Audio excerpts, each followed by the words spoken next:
journey, an example I have, and my family knows this, Susie, who am I to deprive you?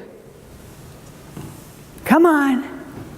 Of doing something nice for you? The simple pleasure of doing something nice for me, okay? I'm going to give this to you today. It was from my teacher, Nan O'Brien. It's amazing, okay? Who am I to deprive you the simple pleasure of doing something nice for me?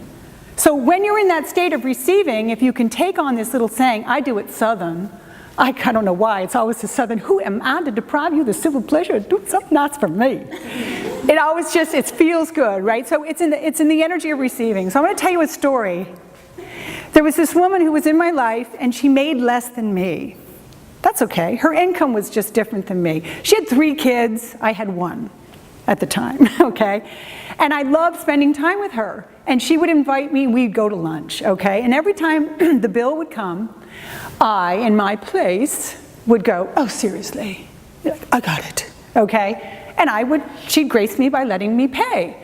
And this would go on, and then 6 months later, we'd get together, and lunch would be exchanged again, the check would come, and I'd do the hody-dote thing again, okay? So a year into our friendship, which almost ended, by the way, because of this, check comes, and the hand goes right over my head. And I'm like, what's your problem? I always pay, okay? And she said, enough. If you don't let me pick up this check, it is the last damn lunch I have with you. Okay, whoa, okay. Just got a buzz, somebody needed to hear that, okay. She's my friend, why not, right? And she said to me this, think about how dramatic this sounds, but it was true. She said, I've invited you 5 times. And I know I don't have a lot of money, but I personally save for this lunch. I put money away so I can do this because you've done so much for me. And yet every time we come, you take that away from me. And I'm tired of it. And I went, thank you.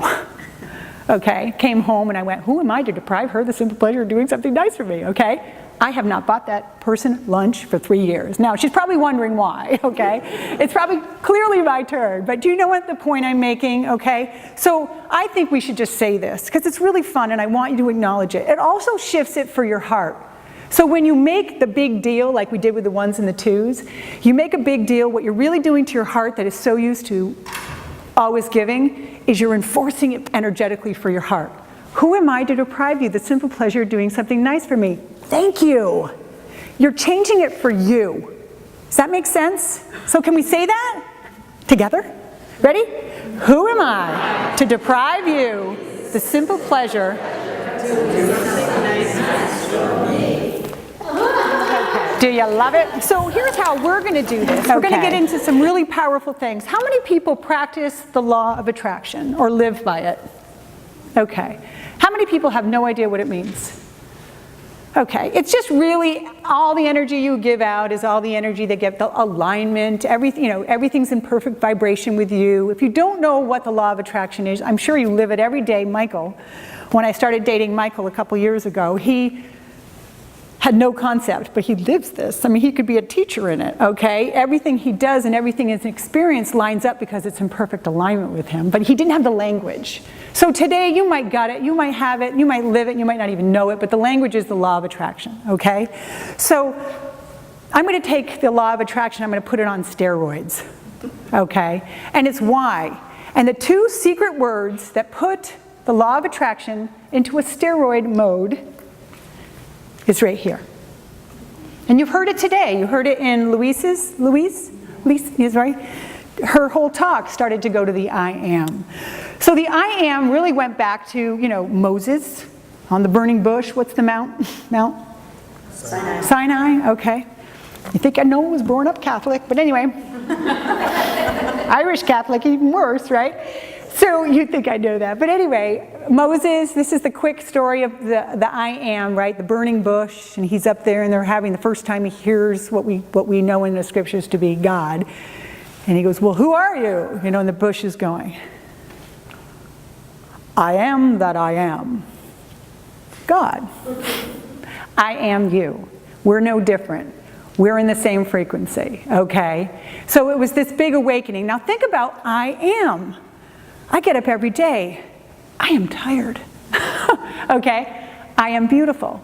I am happy Today, I'm phenomenal, okay? Some of you know what that means. We enforce I am, and when we say I am, what we do is we put it in alignment, the same alignment of God, in a sense, okay? And it brings it closer to us. I would love for you to understand your power of those two words, okay? And we're going to talk more about it, and then we're actually going to do a chant, that uncomfortable place again. We're going to chant I am to music, okay? So just want to talk about it a little bit more before we move on, okay? Moses. I call it Moses energy when my intuitive practice, when it shows up. When the heart shows up for me, I call it Leo energy. And when somebody has the power to put the stake down and things happen for them, I go, oh my God, you have Moses energy. And you know, and here it is. So Michael has Moses energy. It's quite annoying. Whatever he wants comes his way, okay? And I love that about you. And what was your nickname when you were a child? Mom. Maurice We had fictitious names, and they used to call me Maurice DeBrie. Okay. And for short, they used to call me Mo. Mo. There's a reason for the fictitious names, but Mo was the name. I called him Moses, found out his childhood name. When I met his family, they all called him Mo, and I am, me too, how cool, okay? So Moses energy is really that, okay. And here it is.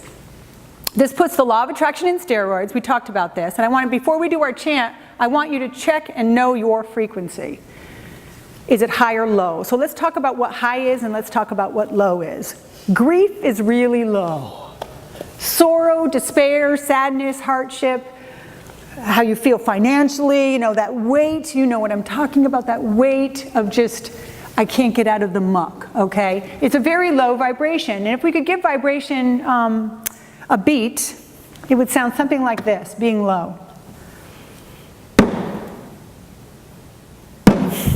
You get where I'm going? Okay, it's low. Its frequency in between beats is low.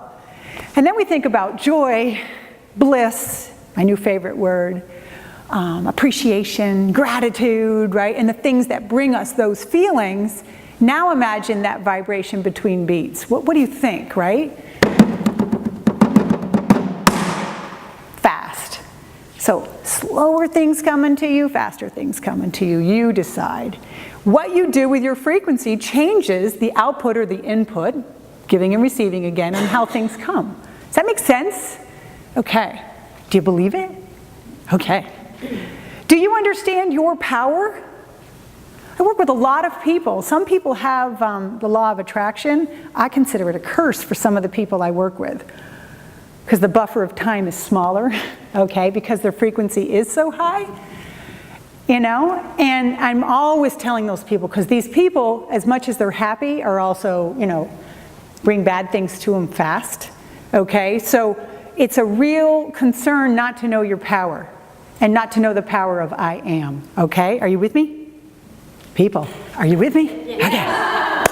Okay, so Louise again talked about in her session, which was fascinating because she talked about feelings. You know, we do the visualizations and the charts and the vision boards and the rest of it. Go ahead and do it all, okay? But attach a feeling to it, and that creates the weight. Attach a feeling to it, it creates the weight that connects you to the vibration. That raises it.